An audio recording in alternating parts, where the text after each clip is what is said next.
Patient Abdur Rahman, বয়স হলো 10 বছর রানিং। সারা দেশে এই রোগ ছড়িয়ে পড়তেছে, প্রতিটি ঘরে ঘরে ঘরে ঘরে নারী পুরুষ আবাল বৃদ্ধা বনিতা ছোট বড় সবাই, এমনকি দুধের বাচ্চা যারা, তাদের এই ধরনের রোগ সারা শরীর ছড়ায় পড়তেছে।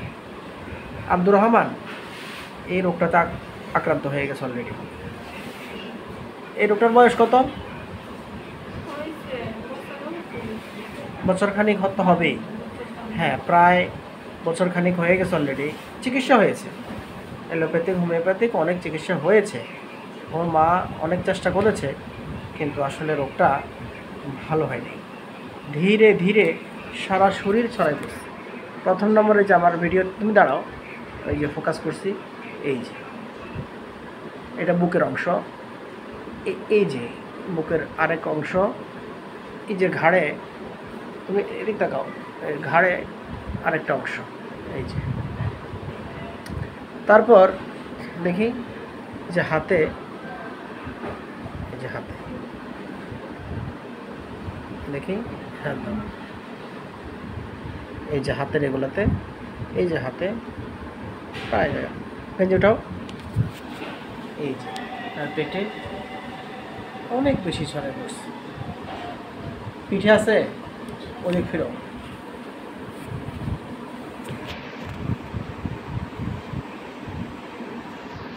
দেখি এই যে পিঠে,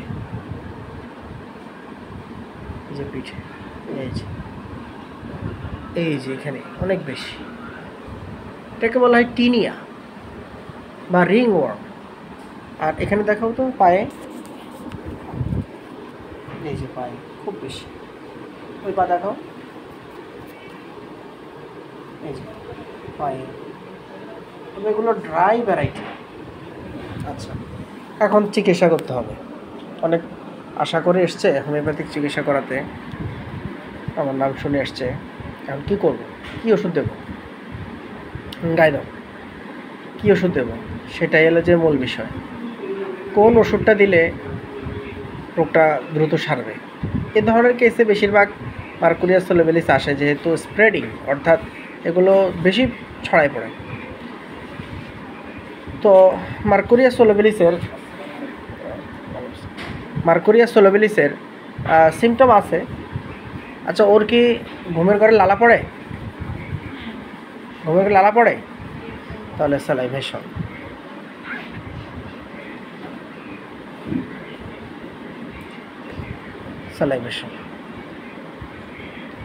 ওর মেজাজ কেমন? অনেক কড়া, অনেক কড়া। তাহলে মাইন্ড সিমটমে ওর মা বলছে আমার ছেলের মেজাজ কিন্তু অনেক কড়া, ইরিটেবল।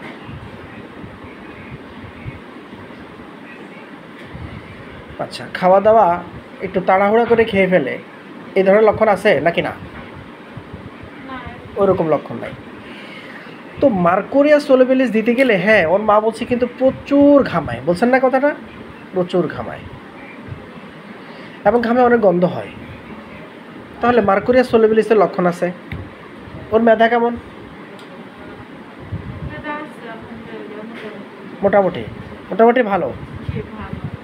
কিন্তু মার্কসলের মেধা অত ভালো না, একটু বোকা টাইপের ছেলে বা মেয়ে মানুষ, মেজাজ খুবই কড়া আর বোকা টাইপের লোক।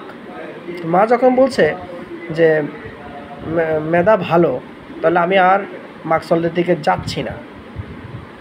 কিন্তু ফ্যামিলি হিস্ট্রিতে প্রচুর স্কিন ডিজিজ, এই ধরনের টেনিয়া, রিং ওয়ার্ম, এগুলো প্রচুর। এই টেনিয়াতে বহু মানুষ আক্রান্ত হয়ে গেছে। ওদের ফ্যামিলির বাবা মা ভাই বোন এরা সবাই, এবং তাদের আরও এই যে উপরের দিকেও এই টেনিয়াতে আক্রান্ত হয়ে গেছে।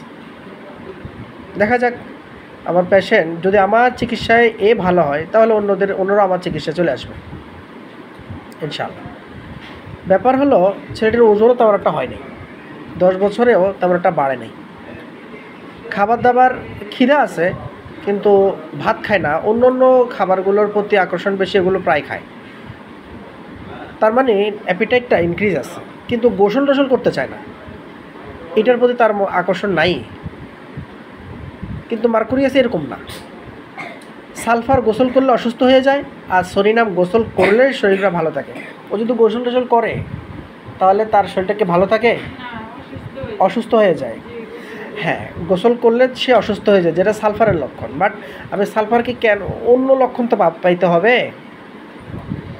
তো পেশেন্ট চিলি, শীত বেশি, ক্যাচেস কোল্ড ভেরি ইজিলি, অল্পতেই ঠান্ডা লাগে, সর্দি লাগে, সারা বছর ঠান্ডা সর্দি কাশি এগুলো লাগেই থাকে, পিপাসা অত বেশি নাই। টাংটা আমি দেখলাম জিভের সামনের অংশটা রেড, প্রফিউস পারস্পিরেশন অফেন্সিভ। তবে সরিনাম আমি দিতে চাচ্ছি বিকজ তার শরীরের লোম বেশি। এই কথাটা সে বলছে, তার বাবা, তাদের ফ্যামিলির সবাই, তারা এই যে আব্দুর রহমানের মা বলছে লোম মানে পশম গজায় বেশি। এই ছেলেটারও প্রায় সেরকম। তো ওই দৃষ্টিকোণ থেকে আমি প্রথমবারই তার জন্য সরিনাম প্রেসক্রাইব করতে চাই। মার্কুরিয়াস এবং সালফার দিয়ে আপাতত আমি সময় নষ্ট করতে চাই না। যদিও বা সরিনামগুলো পরে দেয় যে মার্কসল ফেল করলে বা সালফার ফেল করলে তখন সরিনাম দিতে হয়, কিন্তু আমি শুরুতেই তার জন্য সরিনামটা প্রেসক্রাইব করতে চাই because chilly, catches cold very easily, sweat profuse and offensive, hair whole over the body, and urine and stool more offensive, itching aggravation in night, appetite increase, aversion to bathing. এবং family হিস্ট্রিতে skin ডিজিজটা খুবই বেশি, যেটাকে tinea বলা হয়, সেটা খুবই বেশি। So the medicine is psorinum. Thank you.